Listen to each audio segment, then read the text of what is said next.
Olá, turma, tudo bem? Vamos para mais uma aula de língua portuguesa. Vamos falar de comunicação, linguagem e língua, né? Então, vamos ver o que traz o nosso livro. O ser humano e a linguagem. O ser humano poderia ser definido como um ser que fala, exceto em caso de algum tipo de privação definida ou momentânea. Falar é uma habilidade natural, porém trata-se de uma aprendizagem cuja aquisição só ocorre dentro de um grupo social. É muito comum, quando falamos sobre linguagem, temos como ponto de referência a língua escrita. Entretanto, a linguagem humana é uma atividade primordialmente oral. A história da humanidade mostra que a presença da escrita é relativamente recente, se comparada aos vários milênios durante os quais ela não existia. A origem do ser humano no planeta Terra se deu há pelo menos 3 milhões de anos, ao passo que a escrita só foi inventada cerca de 4.000 anos antes de Cristo. Nos tempos atuais ainda há povos que não desenvolveram um sistema de escrita. São os chamados povos ágrafos. Há mais ou menos 10.000 línguas ágrafas no mundo. Porém, temos de lembrar que no Brasil existem várias culturas ágrafas, pois há cerca de 20 milhões de jovens e adultos analfabetos, ou seja, 20 milhões de brasileiros que não sabem falar, mas sabem ler, mas não sabem falar, mas não sabem ler nem escrever. Nós sabemos que a comunicação é própria do ser humano, né? O ser humano nasceu para comunicar. Através da comunicação, né, é que nós vamos interagir, né, nós vamos difundir ideias, conhecimentos, vamos formar o outro, né? Existe até um pequeno texto que fala de alguém que guardou a ideia, e depois de anos foi trabalhar, depois de anos que quando se aposentou voltou para buscar, acho que era um rei. A história falava de um rei, né, que estava com uma ideia, brincava com a ideia, mas não dividiu com ninguém, guardou, e finalmente depois que ele se aposentou foi buscar, a ideia estava lá, novinha, assim, tá mexida, mas para aquele tempo estava ultrapassada, né? Aquela ideia poderia ser dividida com outros, né, e ser difundida e aprimorada, né? Esse é o ato da comunicação, né? Alguém teve a necessidade, né, de se comunicar. O ser humano tem a necessidade de se comunicar. Isso se dá, né, em grupo, né? Ninguém se comunica consigo sozinho. Então se dá em grupo, né? E aí entra aí, nesse ato de comunicação, a questão da fala, né? A fala, né? O que podemos falar sobre ela, né? Falar é emitir sons característicos produzidos por um mecanismo fisiológico específico, a que convencionou chamar aparelho fonador, o qual é constituído por órgãos que têm outras funções, além da produção de som. Assim, os pulmões, laringe, faringe, cavidade nasal, juntos desempenham a função de um processo integrado, emitir sons da fala, né? Os chamados signos linguísticos, né? Então, na fala, os sinais utilizados pelo indivíduo na linguagem são utilizados na linguagem oral, né? No caso, os signos.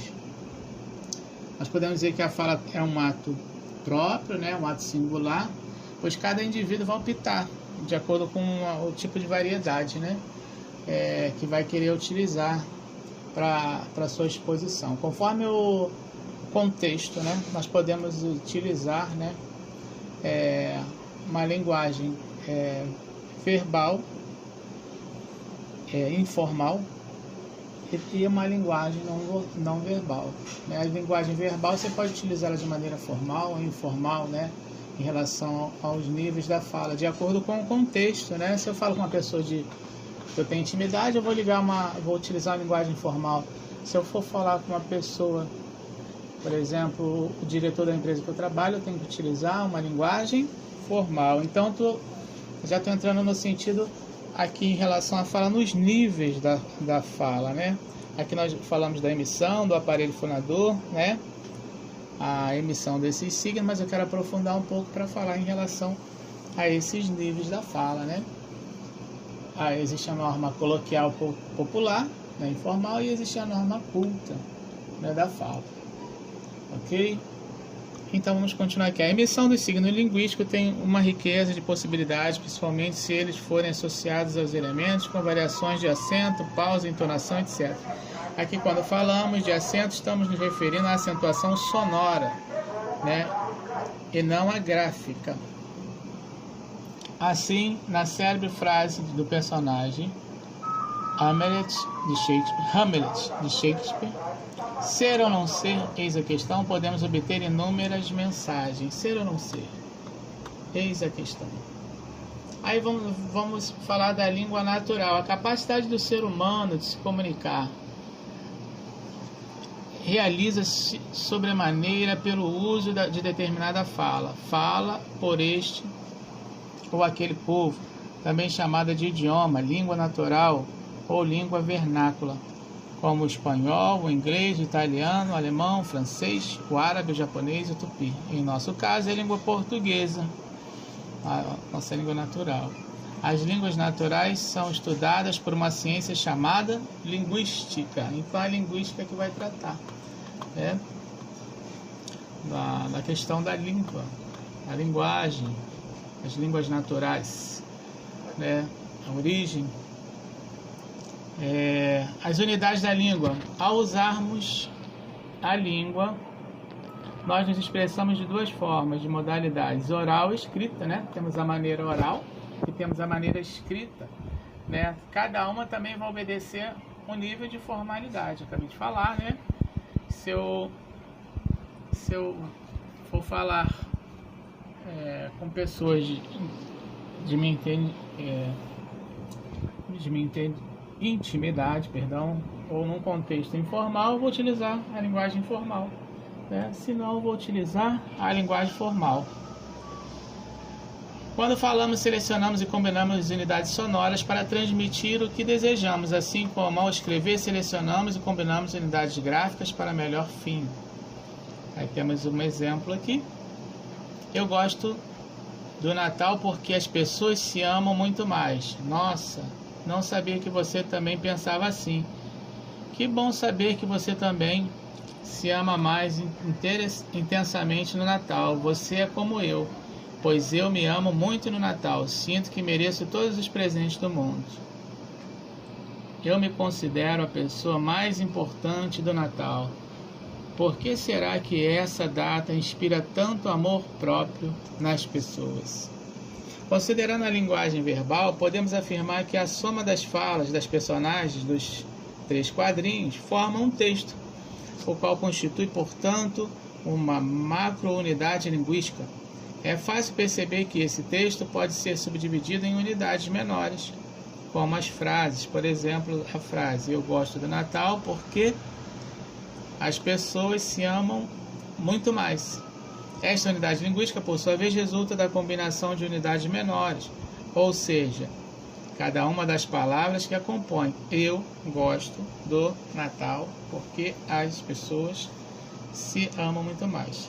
E se, por exemplo, pegarmos as palavras gosto e Natal, percebemos que cada uma dessas unidades linguísticas também se compõe de outras unidades ainda menores, separando as sílabas das palavras. Finalmente, se examinarmos apenas as sílabas, GOS, a primeira, observando essa unidade linguística que se compõe por 3 unidades menores: G, o O e o S. E agora?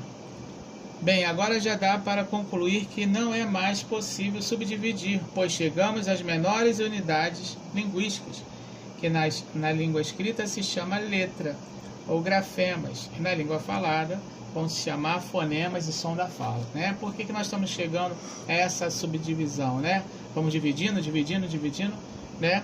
Até chegar à menor unidade, porque nós vamos falar lá na frente de letras e fonemas, né? Letra, a representação escrita, e fonema, a representação sonora, né? Que cada letra representa. O conjunto das letras formam o alfabeto de uma língua. Os fonemas, com suas características e seus modos de combinação, formam o sistema sonoro de uma língua. A parte da linguística que estuda o sistema sonoro de uma língua chama-se fonologia. Para diferenciar fonemas de letra, convencionou-se transcrever os fonemas entre barras oblíquas e com uma noção simbólica própria. Por exemplo, a palavra gosto da frase que estamos analisando teria seus fonemas transcritos da seguinte forma, né? Olha o G, o O, o S, o T e o O, como é feita a transcrição, né? É a transcrição fonética, né? São essas letras que depois nós vamos ver no quadrinho lá na frente, as suas representações.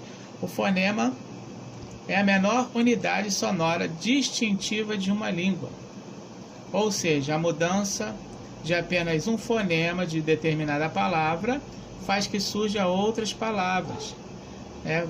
Por exemplo, vamos ver lá embaixo direto, bala, né? Se eu quiser transformar no verbo calar, tiro o fonema B com C, fica cala. E assim por diante, vala, né? Rala. Basta trocar um fonema, né? Portanto, quando nós mudamos, né, um fonema, damos lugar, né, a um outro tipo de palavra. Ou seja, essa mínima unidade sonora, né, ela pode fazer distinguir, né, diferenciar, modificar uma palavra, né, transformar em outra palavra. Fonemas e letras. É importante lembrar que, apesar de a letra ser a representação gráfica do som, algumas vezes a correspondência entre eles não é biunívoca, mas variável. Veja esses casos. A mesma letra pode representar fonemas diferentes. A letra X, som de Z, né? Exatidão, exame, próximo, o mesmo X com outra representação sonora, ok? E assim por diante, ansiedade por diante. O mesmo fonema pode ser representado por letras diferentes, né? Agora, letras diferentes, fonemas iguais. Pagem e pagem, garagem e pagem, né? G e J, os dois têm som de G. Ases e vezes, o S e o Z têm som de, né, de S. De C. O único fonema pode ser representado ao mesmo tempo por duas letras. Exemplo, chácara, o CH tem um som de X, duas letras que representam um único fonema, ok? E a letra H, né, no início de uma palavra não possui fonema correspondente, né? Não tem som nenhum, né? Não tem som de nada. As vogais. Vogais, fonemas produzidos por uma corrente de ar que passa livremente pela boca e chega ao exterior sem produzir ruído. Na língua falada temos 12 fonemas vocálicos, que na escrita são representados por 5 letras. São os seguintes: A, AN, E, EN, I, O, ON e U e como respectivamente ocorre nas palavras já, jan, olha lá, jan, ali está um dígrafo vocálico, AN, né?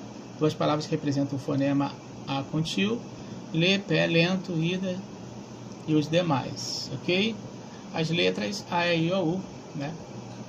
Então são letras. Semivogais são os fonemas vocálicos átonos, representados I e U, que são representados por Y e W, que acompanham as vogais e formam com esta única unidade, uma única sílaba, perdão. Normalmente são representados na escrita pelas letras I e U. Observe nestes exemplos: pai, né? A representação, a transcrição fonética, PAY, pau, PAW, né? Então tá aí I e U. Às vezes, as letras E e O também representam as semivogais, né? Como em pão, a pronúncia se fala pão com O, mas a pronúncia parece pão com U, né? O O tende a U. Mãe, o E, nesse caso de mãe, tende a I. Então a representação fonética M-A-Y, ok? E as consoantes, a palavra consoante significa consoante com a vogal, né? Ela soa junto com uma vogal. Então são fonemas produzidas pela resistência que ocorre de ar expirada pelos pulmões. Os pulmões encontram ao passar pela cavidade bucal. Na língua falada temos 19 consoantes representadas na escrita por 18 letras e combinações. Como um novo acordo ortográfico, as letras K, W e Y passam a compor oficialmente o alfabeto da língua portuguesa. O K representa o som consonantal, o Y um som vocálico e o W pode ser tanto som consonantal V, né, como em Wanda, como um som semivocálico W em Washington. E aqui tem algumas representações, fonemas, letras, exemplos, aqui um quadrinho, né, onde há a representação da forma do fonema, né, na primeira coluna, né, e exemplos das palavras nas demais e a utilização das vogais e os de consoantes, né, os sons que elas vão exprimir, ok? A origem das letras do alfabeto. O alfabeto que usamos hoje é resultado de uma longa história. Ele teve suas origens em um processo cultural que envolveu vários povos, principalmente os egípcios, os semitas, os fenícios, os gregos e os romanos. Veja um pouco da história da origem da escrita. E aqui então nós temos o hierógrafo egípcio, né, a forma maiúscula da palavra, a forma minúscula, né, como se deu a construção, e a origem de cada nome. Depois você em casa vai dar uma olhadinha, né, nos quadros, em cada representação, né, e na origem de cada nome. Vamos mais adiante. Então, em relação às sílabas, né, temos em relação às sílabas os sons, né, e os seus encontros. A sílaba é uma unidade linguística formada por um ou mais fonemas pronunciados em uma mesma emissão de voz. Toda sílaba contém obrigatoriamente uma vogal, uma única vogal, que é o seu núcleo. Exemplo, atriz, o ali é o ai, o i, maestro, né, e a outra palavra, perspicaz. As sílabas se juntam para formar as palavras. Assim, de acordo com o número de sílabas, as palavras podem ser classificadas. Monossílaba, revendo lá, né, nossas questões de educação no ensino fundamental. Monossílaba, uma única sílaba. Dissílaba, 2 sílabas. Trissílaba, 3 sílabas. Polissílaba, mais 4 ou mais sílabas, né? E temos aí os exemplos, ok? Muito bem, então vamos falar aqui dos encontros vocálicos. Os encontros vocálicos são formados pela junção de vogais e semivogal. Uma vogal é semivogal, né? Junção de vogais e semivogais. Há 3 tipos de encontros: ditongo, tritongo e hiato. O que vai ser o ditongo, né? O ditongo é o encontro de uma vogal com uma semivogal, ou com uma semivogal com uma vogal, né? Estarão numa mesma sílaba, né? E de acordo com a posição, né, da vogal e da semivogal, ele pode ser classificado como crescente ou decrescente, né? O ditongo decrescente ocorre na seguinte ordem: vogal mais semivogal. Vai ter um exemplo ali de pai, mãe, né? E o ditongo decrescente é o contrário, ocorre de semivogal mais vogal nesta ordem, ok? Quem é a vogal? Quem é a semivogal? O A sempre é vogal na regra. O I e o U são sempre semivogais. E o O e o E depende com quem vem, né? E a gente precisa ter atenção também que às vezes o O e o E, né, no caso o E às vezes tende a ir, né? Então vai determinar também, né, facilitar para quando tiver, por exemplo, o A e o E, né? Esse E pode tender aí, então ele que vai ser a semivogal. Preciso guardar que o A sempre é vogal. Então vamos lá: ditongo decrescente e ditongos orais, formados por sons orais, ou seja, sons produzidos quando o ar sai totalmente livremente pela boca. como ocorrem céu, sei, teoria, dicionário. Basta tapar o nariz e pronunciar a palavra normal, sem forçar a saída pelo nariz. Você vai ver que o som sai pela boca. Os nasais é o contrário, você vai tapar o nariz e você vai sentir a pressão no nariz ao pronunciar a palavra com esse ditongo, né? Você vai ver que vai sair meio como se fosse fanho, né? E o oral não, só tapar o nariz, ok? Tritongo é o agrupamento de semivogal mais vogal, semivogal em uma mesma sílaba, como a palavra iguais. Olha lá, eu tenho U, eu tenho a semivogal U, tenho o A, vogal, e o I, semivogal, né? Está aí o tritongo, o aí, né? O tritongo também pode ser nasal e oral, vai seguir a mesma regra dos ditongos, é só tapar o nariz, que você vai, é um recurso, né, que vai lhe ajudar para descobrir quando é oral ou nasal. O hiato é formado pelo encontro de duas vogais que pertencem a sílabas distintas. Ocorre hiato nas palavras, por exemplo, dia, eu não pronuncio dia, tudo junto, pronuncio, nem dá, né? Eu pronuncio dia, então eu separei o I do A, então não houve um encontro, né? Elas pertencem a sílabas distintas na hora que você separar, né? O encontro das duas, mas na hora de separar as sílabas, cada um fica numa sílaba, esse é o hiato, ok? Atenção, quando a primeira vogal do hiato é um I ou um uátono, há forte tendência de, na fala coloquial, transformar o hiato em um ditongo crescente. Por exemplo, pronunciar amuado em vez de amuado, que deve ser separado. Tem que ter cuidado na hora da separação das palavras para não confundir, né, e virar um ditongo sem ser, ok? Os encontros consonantais. Os encontros consonantais, a junção de duas ou mais consoantes em uma palavra recebe o nome de encontro consonantal. Vimos lá no ensino fundamental que são os encontros consonantais. Encontro de duas consoantes, BL, PR, né? Quando as consoantes ficam em sílabas diferentes, temos o encontro consonantal chamado de impróprio, né? Que é a separação. Não tem o hiato, né? No caso não é ditongo, é hiato que separa. No caso dos encontros consonantais, quando separa as consoantes, nós vamos chamar de encontro consonantal impróprio. Vou pegar o exemplo aí da palavra altura, é a antepenúltima aqui do exemplo, né? Onde se separa o L do T, né? Estão juntas para a palavra inteira, mas quando separa as sílabas, elas se separam.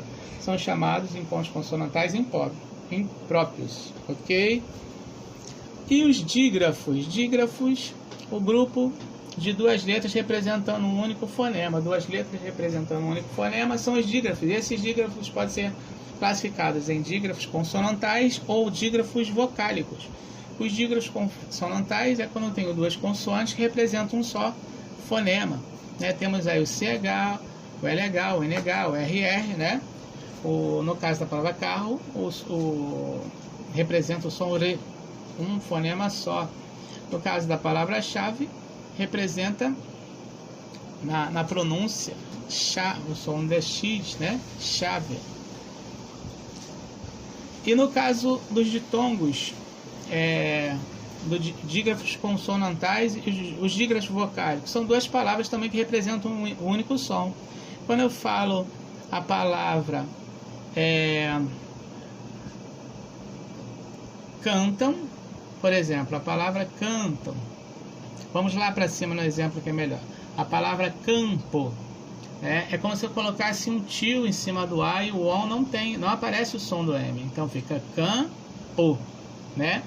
Então essas duas vogais que representam um único fonema an são dígrafos vocálicos. É igual a palavra sempre embaixo. Sem, eu posso botar um tio em si. Pre, eu não pronuncio o M, né? Eu pronuncio o E como se fosse um tio em cima. Representação sonora, fonema, ok? Então é chamado de dígrafo consonantal, né? Aí aqui tem alguns casos de alguns dígrafos consonantais. Os grupos an, em no final das palavras representam ditongos nasais. Aqui é só uma especificação. Ok? E aqui então vimos, né? Falamos sobre a comunicação, linguagem e língua, né? Linguagem e língua, né? Vou deixar aqui para vocês agora os exercícios da página 9 até... Não, os exercícios de toda essa unidade. Mas eu vou acrescentar alguma coisa para passar os exercícios todos dessa unidade, né? Vamos falar rapidinho aqui, dando continuidade. Rapidinho, nós vamos falar aqui de ortofonia e ortoépia, né? A questão da ortoépia trata da pronúncia correta dos fonemas, a maneira correta de pronunciar os fonemas, né? Ortoépia ou ortoepia trata dessa pronúncia, né? E a metafonia é a mudança de timbre, fechado ou aberto, né? Essa questão de ortoépia, para saber se eu pronunciei a palavra certa ou errado, é caroços ou caroços, né? Então, eu peço que nesse capítulo, né, na questão de ortofonia, os diferentes falares, né, você dê faça uma pequena leitura dessas diferentes formas de falar, né, a questão da ortofonia, né, repetindo a ortoépia, né, trata da pronúncia correta dos fonemas, como pronunciar, e a prosódia trata da acentuação correta das palavras na fala. Esse assunto será estudado como acentuação gráfica, ok? Vamos fazer os exercícios até de toda essa unidade, ok? De todas as páginas, que vai até a página 19. Os exercícios dessa unidade até a página 19, ok, turma? Um forte abraço em todos.